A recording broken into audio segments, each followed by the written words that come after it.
Dubai के अरबपति ससुराल में गरीब बहू की सुकून की नींद। दोपहर के 2 बज रहे हैं। सूरज जैसे आसमान से आग के गोले बरसा रहा है। मीरा के कच्चे मकान के अंदर छत से धूप छनकर फर्श पर आ रही है। मीरा पसीने में पूरी तरह भीगी हुई हाथ के पंखे को तेजी से हिला रही है। उसकी आंखों के नीचे काले घेरे साफ दिख रहे हैं और वो कई रातों से सोई नहीं है। हे सूरज देवता, बस करो। क्या आज ही हमें भस्म कर दोगे? ये हाथ थक गया पंखा चलते चलते। मीरा की झपकी लगती है, तभी माँ की करहाने की आवाज उसे झकझोर देती है।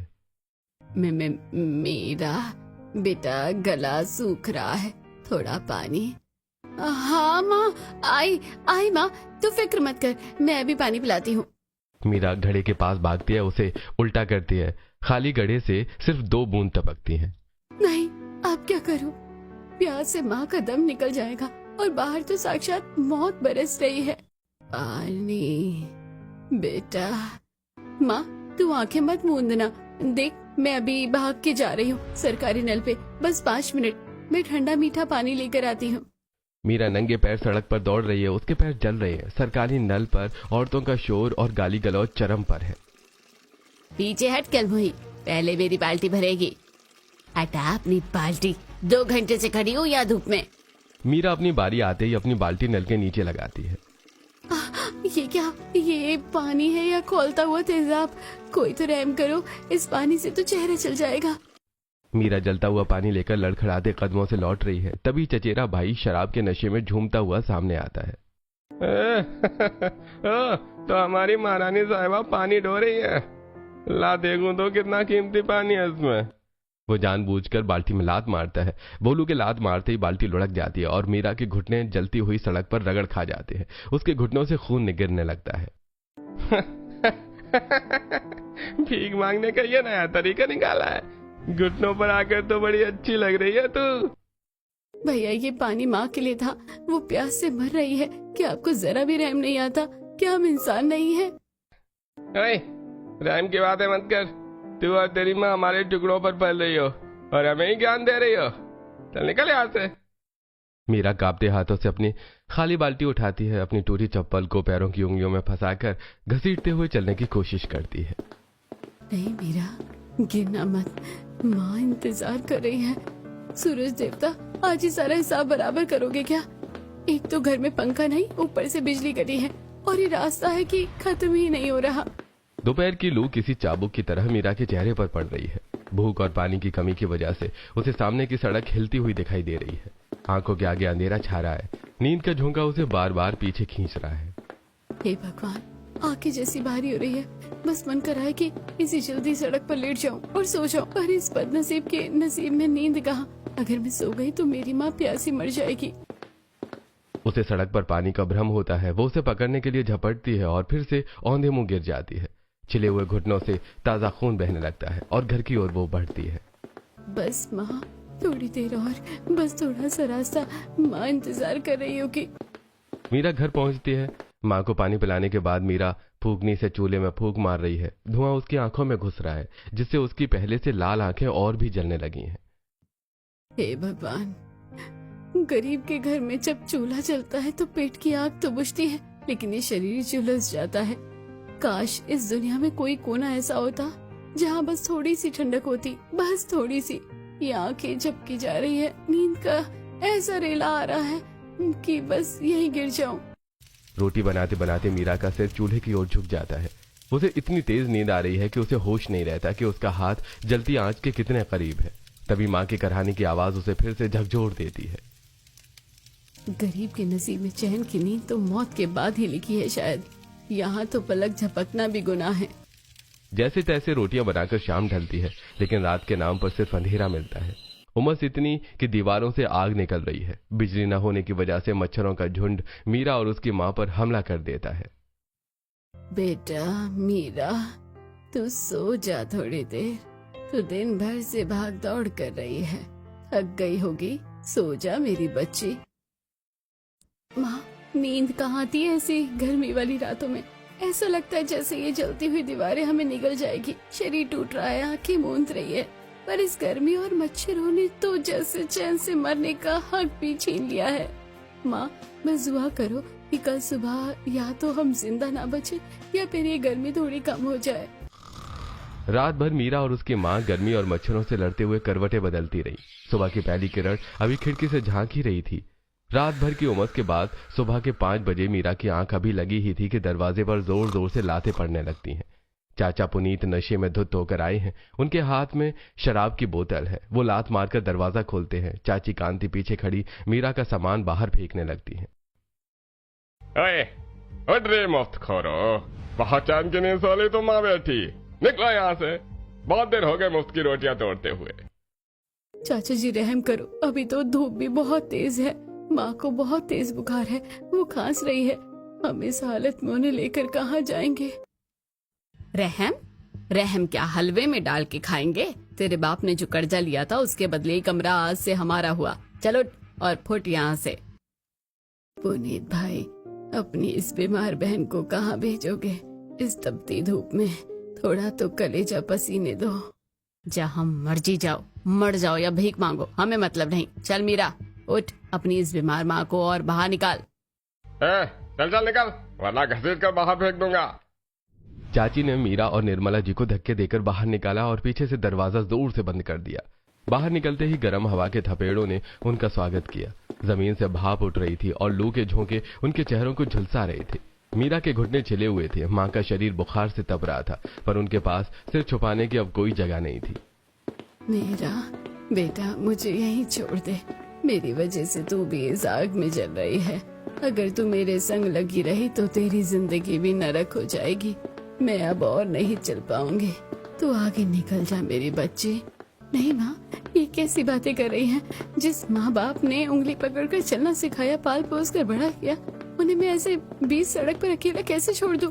तू बस हिम्मत मत हार माँ, बस थोड़ा सा और चल ले। दोपहर के 2 बज रहे थे। सूरज की तपिश अब बर्दाश्त के बाहर थी। मीरा की आंखों के सामने अंधेरा छाने लगा था। उसे सब कुछ धुंधला दिखाई दे रहा था। तभी पीछे से एक बहुत तेज रफ्तार लग्जरी कार के आने की आवाज आई। टायर सड़कों को चीरते हुए आगे बढ़ रहे थे। माँ हटो, सड़क के किनारे चलो।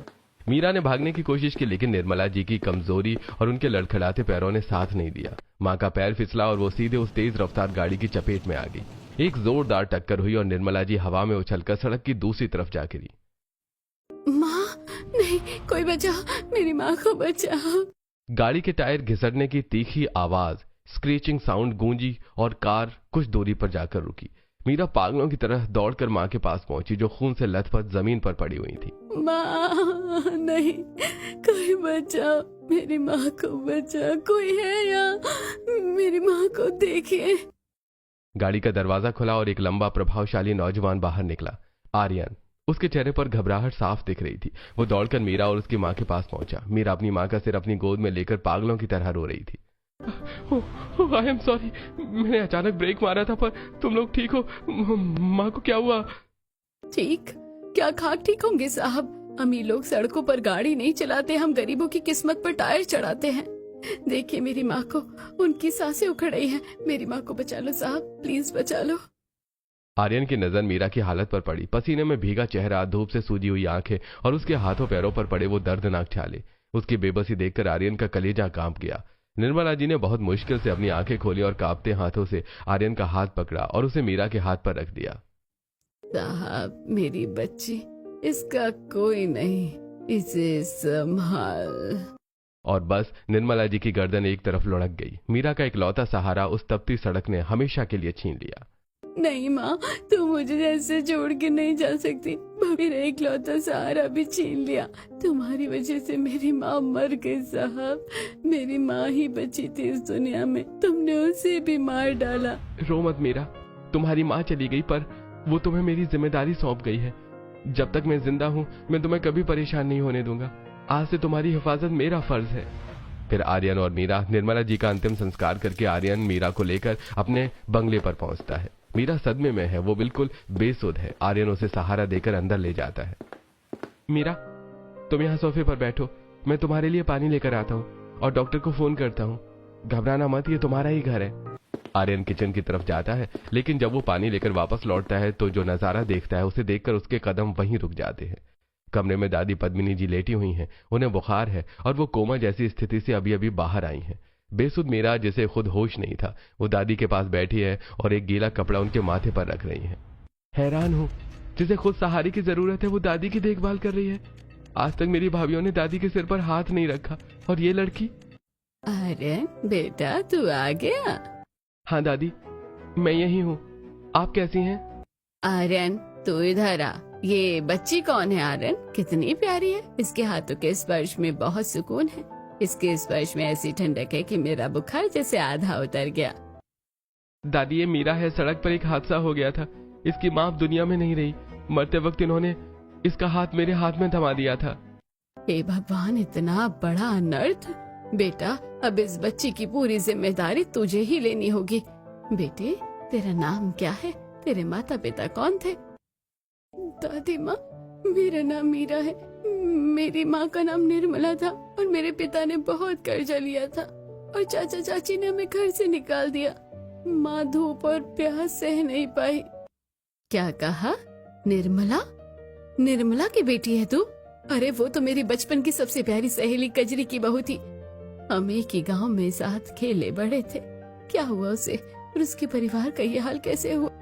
मीरा की आंखों से आंसू बहने लगते हैं। उसे याद आता है कि कैसे गरीबी ने उसकी परिवार को उजाड़ दिया। आर्यन, किस्मत का खेल देख। मेरी सहेली की पोती आज दर दर की ठोकरें खा रही है। मैं अपनी सहेली को तो नहीं बचा पाई, पर उसकी अमानत को इस घर की इज्जत जरूर बनाऊंगी। आर्यन, तूने इस बेचारी का आखिरी सहारा भी हमेशा के लिए छीन लिया। दादी, मैं अपनी गलती मानता हूँ। जो कहोगे वो करने को तैयार हूँ। बेटा, गलती सिर्फ तेरी नहीं, उन चाचा चाची और उस बेदर्द समाज की भी है। पर अब इस बच्चे की जिम्मेदारी तेरी है। देख इसकी हालत, जैसे झुलस गई हो ये धूप में। जा अपनी केयर टेकर किशोरी को बुला। आर्यन केयर टेकर किशोरी को बुलाता है। किशोरी कमरे में आती है। किशोरी, मीरा को ले जाओ, इसे नहलाओ, इसके कपड़े बदलवाओ और इसे कुछ अच्छा खिलाओ। इसे किसी चीज की कमी नहीं होनी चाहिए। किशोरी मीरा को लेकर जाती है। कुछ देर बाद मीरा वापस आती है। उसने एक साफ सुथरी सूती साड़ी पहनी है। बाल करीने से बंधे हैं, लेकिन चेहरे की उदासी अभी भी वही है। वो धीरे से आकर दादी के पास जमीन पर बैठ जाती है। दादी माँ, मुझे कुछ नहीं चाहिए, बस आप मुझे अपने पास रहने दीजिए। मुझे सिर छिपाने के लिए एक छत चाहिए। मेरी माँ ही मेरा सब कुछ थी, अब वो नहीं रही। मैं आपका बहुत ख्याल रखूंगी। आप मुझे यहाँ रहने की इजाजत दे दीजिए। नहीं बेटे, तू यहाँ नौकरानी बनकर नहीं रहेगी। मेरी सहेली की अमानत को मैं दर दर नहीं भटकने दूंगी। आर्यन, इधर आ। जी दादी, बोलिए। आर्यन, तुझे मेरा एक कहना मानना पड़ेगा। अगर तू अपनी इस दादी की इज्जत रखना चाहता है और अपनी गलती का प्रायश्चित करना चाहता है तो तुझे मीरा से शादी करनी होगी। शादी? दादी, आप ये क्या कह रही हैं? अभी तो मीरा सदमे में है और मम्मी पापा को क्या जवाब दूंगा? सब दुबई में हैं, वो कभी नहीं मानेंगे। नहीं दादी माँ, साहब तो बहुत बड़े लोग हैं। मैं तो एक मामूली गरीब लड़की हूँ, मैं इस लायक नहीं।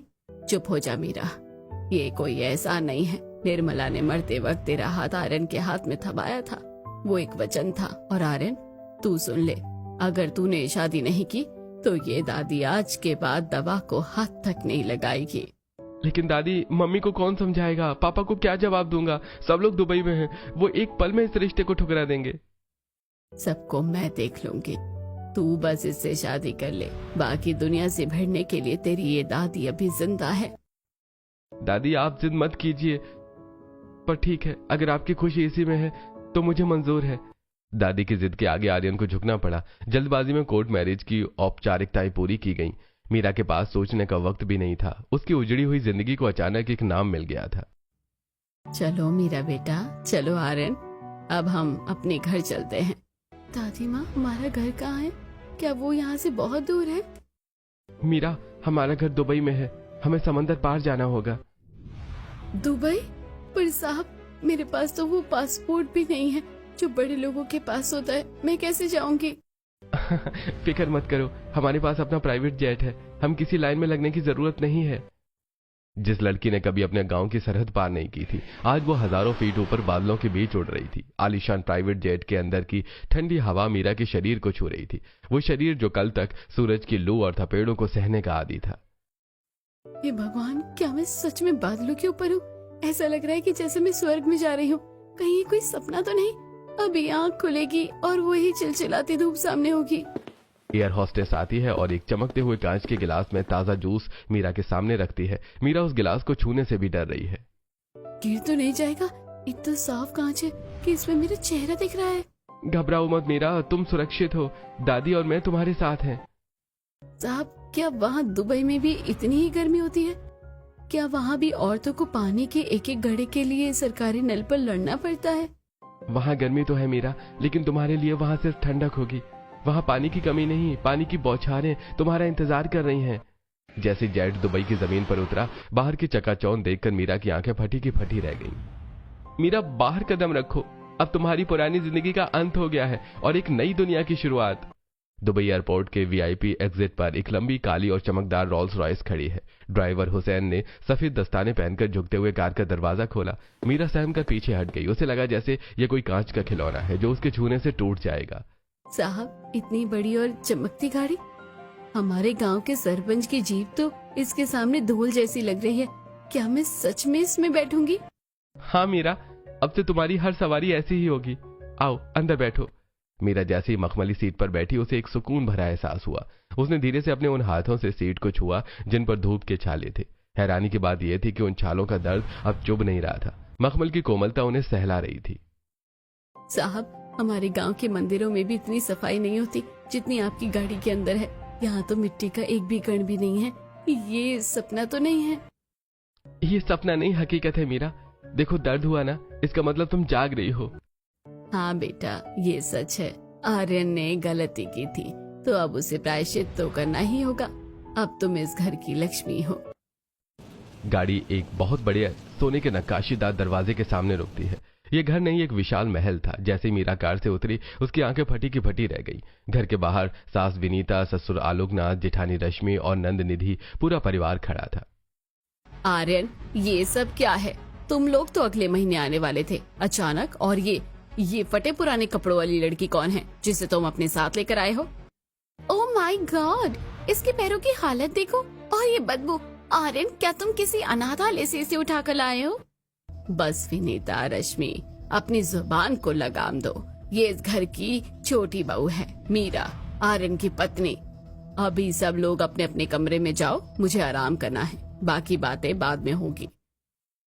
दादी का हुक्म चलते ही सब सन्न रह गई। नंद निधि और जेठानी रश्मि पैर पटकते हुए अंदर चली गई।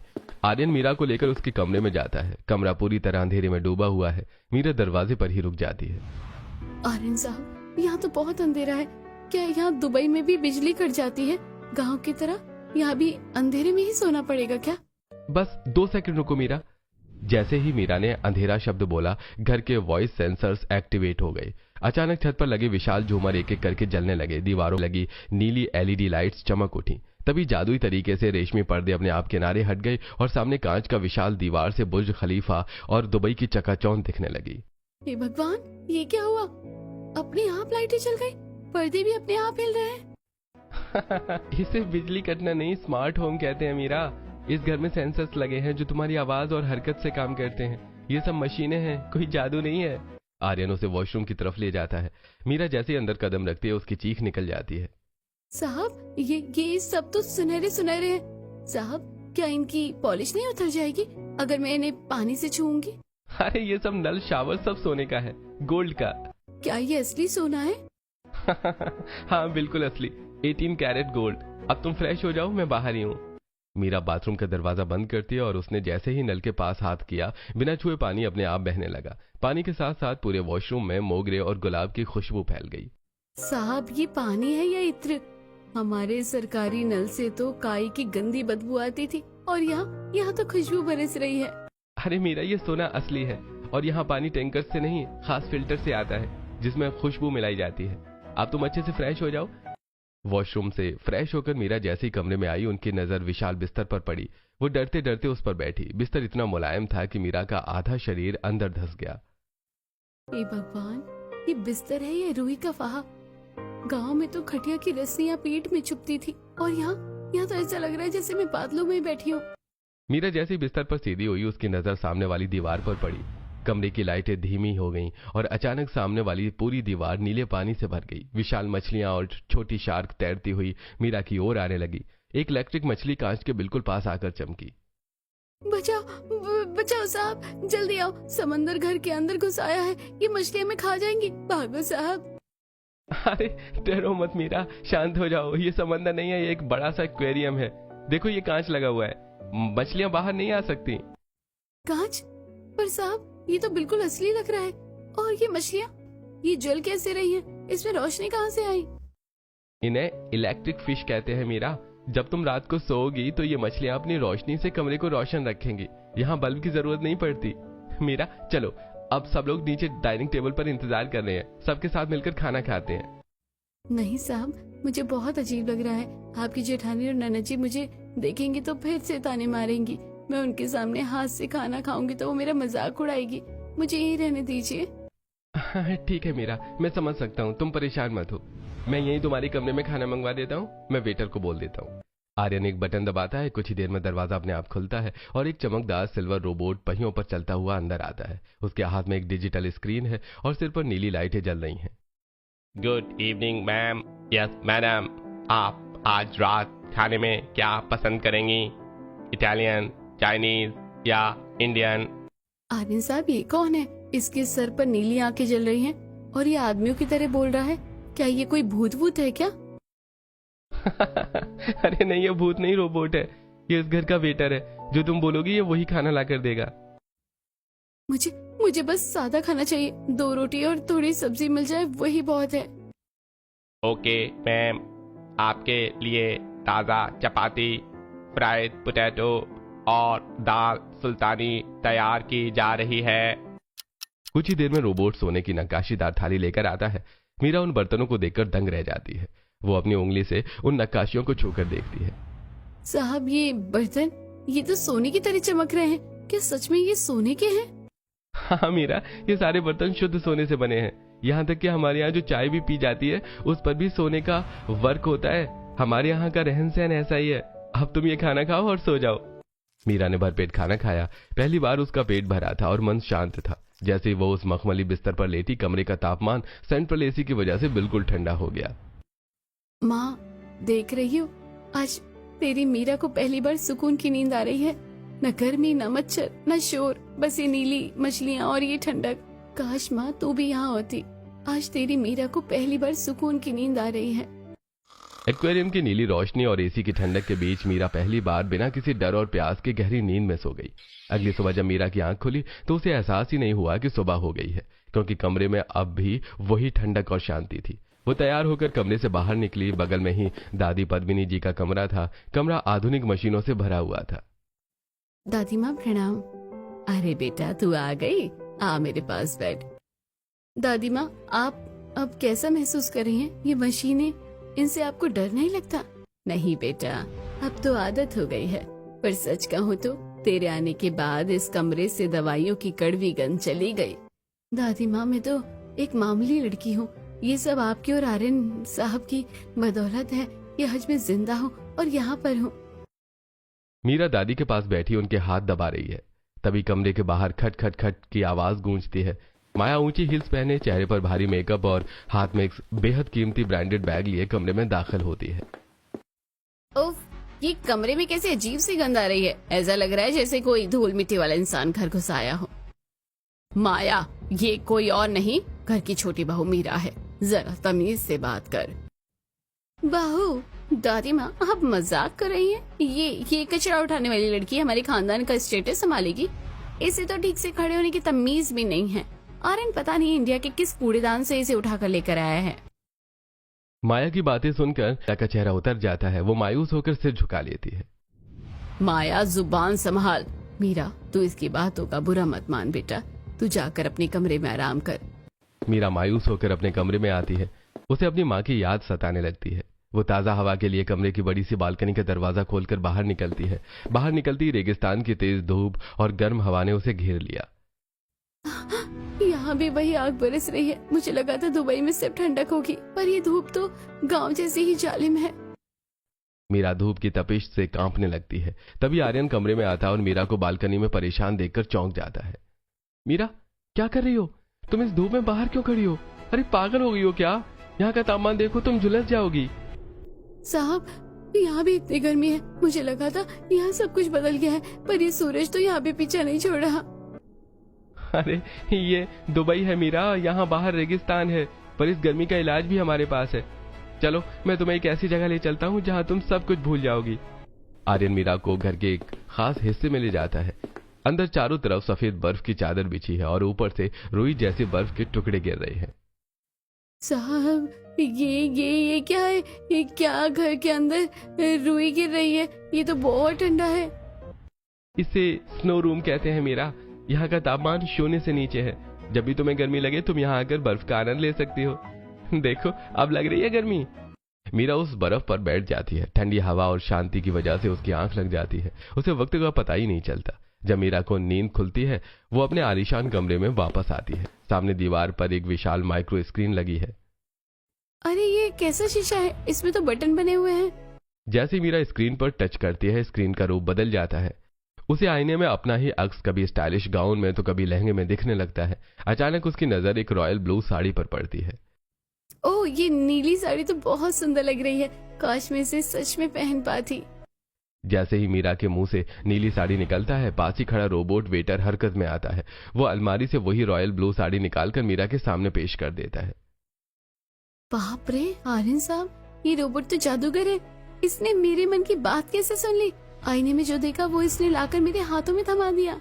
अरे ये जादू नहीं मीरा, आर्टिफिशियल इंटेलिजेंस है, यानी कि एआई। यह घर तुम्हारी आवाज और पसंद को पहचानता है। यहाँ सब कुछ इशारों पर चलता है।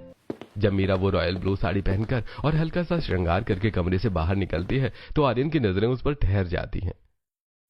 आर्यन साहब, आप ऐसे क्या देख रहे हैं? क्या ये साड़ी मुझ पर अच्छी नहीं लग रही? मैं इसे उतार दूं क्या? नहीं मीरा, मैं बस ये सोच रहा था कि कोई लड़की इतनी खूबसूरत कैसे हो सकती है। इस नीली साड़ी में तुम किसी राजकुमारी से कम नहीं लग रही हो। साहब, ये तो इस जादुई आईने और रोबो माल है। नहीं मीरा, मशीनें सिर्फ कपड़ा बदल सकती हैं, पर जो नूर तुम्हारी आंखों में है वो किसी मशीन में नहीं है। कुछ घंटों बाद मीरा पूरी तरह बदल चुकी है। उसके चेहरे की धूप की कालिमा जा चुकी है। बाल रेशम की तरह चमक रहे हैं और उसने हीरो का एक छोटा सा सेट पहना है। ओह माय गॉड, बूढ़ी घोड़ी लाल लगाम सुना था, आज देख भी लिया। आर्यन, इसे कितने भी महंगे इत्र से नहला लो, इसके अंदर से तो गांव के गोबर की ही गंध आएगी। सही कहा भाभी, शेर की खाल पहन लेने से गीदड़ शेर नहीं बन जाता। बस करो तुम दोनों, इसकी सीरत के सामने तुम्हारी सूरत कुछ भी नहीं है। चलो अब सब खाना खाओ शांति से। रात के खाने का वक्त है। आज मीरा हिम्मत जुटाकर सबके साथ डाइनिंग टेबल पर बैठी है। वो अपने हाथों से चावल खा रही है। उसे देखकर, भाई ये क्या तरीका है? ये हाथ से खाना क्यों खा रही है? छी, कितनी अनपढ़ लग रही है। नन्ना जी, मुझे इसकी आदत नहीं है। गांव में तो हम हाथ से ही माँ के हाथ का पराठा खाते थे। क्या यहाँ एक पराठा मिल सकता है? पराठा? ओह गॉड, यहाँ हम सब डाइट पर हैं और इसे पराठा चाहिए। सुनिए, यहाँ पराठे नहीं बनते, यहाँ कॉन्टिनेंटल खाना मिलता है। मीरा की आंखों में आंसू आ जाते हैं। मीरा अपने कमरे में आकर सो जाती है। आधी रात को अचानक बिजली का एक झटका जैसा लगता है और कमरे की इलेक्ट्रिक मछलियां अपनी पूरी रोशनी के साथ चमकने लगती हैं, जैसे मीरा पर झपट्टा मारती है। बचाओ बचाओ आर्यन साहब, मछली खा जाएगी, बचाओ। मीरा की चीख सुनकर पूरा परिवार, आर्यन, दादी, माया और निधि कमरे में दौड़कर आ जाते हैं। क्या तमाशा है ये? रात के 2 बजे ये चिल्ला क्यों रही है? साहब, वो मछली, वो मुझे निगल नहीं आ रही थी। मछली? ये सिर्फ डिजिटल लाइट है भाभी, इसे एक्वेरियम कहते हैं। आप तो सच में डरपोक निकली, इतनी बड़ी हो गई और लाइट वाली मछली से डर रही हैं। निधि मजाक उड़ाकर चली जाती है। मीरा उदास होकर फिर सो जाती है और अगले दिन सीढ़ियों से उतरते समय विनीता जी का पैर फिसल जाता है और उनकी हड्डी टूट जाती है। पूरे घर में अफरा तफरी मच जाती है, लेकिन दुबई के इस प्रोफेशनल घर में कोई किसी के पास नहीं बैठता। कोई है? रश्मि, निधि, मेरा पैर बहुत दर्द कर रहा है। मम्मी जी, मैंने रोबोट को दवाई और पट्टियों के लिए कमांड दे दी है, वो आ रहा होगा। मुझे अपनी फ्रेंड के साथ ब्रंच पर जाना है, वरना मेरी बुकिंग कैंसिल हो जाएगी। और मॉम, मैंने डॉक्टर को व्हाट्सएप कर दिया है, मेरा योग सेशन शुरू होने वाला है, मैं बाद में आती हूँ। सब लोग मशीनों और नौकरों के भरोसे विनीता जी को छोड़कर चले जाते हैं। तब मीरा दौड़कर आती है। वो विनीता जी के सिर के नीचे तकिया रखती है, अपने हाथों से उनके पैर दबाती है और गर्म सिकाई करती है। माँ जी, आप घबराइए मत, मैं यही हूँ। मैं आपके लिए हल्दी वाला दूध और दलिया बनाकर लाती हूँ। तू यहाँ क्यों बैठी है? तू भी चली जा अपने कमरे में। नहीं माँ जी, बीमार को रोबोट के सहारे नहीं, अपनों के सहारे की जरूरत हो। अगले कई दिनों तक मीरा ने विनीता जी की सेवा की। वो समय पर दवा देती, उन्हें नहलाती और उनकी हर छोटी जरूरत का ध्यान रखती। विनीता जी की आंखों में आंसू आ जाते हैं। वो मीरा का हाथ पकड़ लेती है। बेटा मुझे माफ कर दे, मैंने तुझे क्या क्या नहीं बोला, पर मेरी अपनी बेटी ने भी मेरी उतनी सेवा नहीं की जितनी तूने की। तू सच में इस घर की लक्ष्मी है। देख लिया विनीता, ये है संस्कार। तेरी पढ़ी लिखी बहुओं ने तुझे रोबोट के हवाले कर दिया और इस अनपढ़ लड़की ने तुझे माँ का दर्जा दिया। कुछ महीने बाद घर में एक और बड़ी खुशखबरी आती है। मीरा प्रेग्नेंट हो जाती है। अब सास विनीता जी खुद मीरा का ख्याल रखती हैं। 6 महीने बाद दुबई के उस आलीशान बेडरूम में सुबह के 10 बज रहे हैं। मीरा मखमली गद्दे में धंसी हुई गहरी नींद में है। तभी आर्यन कमरे में आता है। अरे ओ कुंभकर्ण की नानी, उठ भी जाओ, सूरज बुर्ज खलीफा के ऊपर पहुंच गया है और तुम अभी तक खर्राटे भर रही हो। ओह साहब, माफ करना, मुझे पता ही नहीं चला। गांव में तो सूरज की पहली किरण पीठ जला देती थी, पर यहाँ तो पता ही नहीं चलता कि दिन कब हुआ। क्या बात है मीरा, आजकल तुम बहुत लेट उठती हो, कोई दिक्कत है क्या? दिक्कत नहीं, सुकून है। मायके में ना तो छत्ती ना पंखा, पूरी रात मच्छर और गर्मी से लड़ती बीतती थी। आंखों के नीचे जो ये काले घेरे हैं ना, ये सालों की अधूरी नींद का कर्ज है। आपके इस घर में आकर पहली बार मुझे पता चला कि सोना किसे कहते हैं। यहाँ की ठंडक मुझे माँ की गोद का एहसास कराती है। अगर आपको कभी दुबई जाने का मौका मिले तो आप वहां की किन मशहूर जगहों पर, जैसे बुर्ज खलीफा या पाम जुमेराह पर, अपनी सुकून की नींद लेना पसंद करेंगे?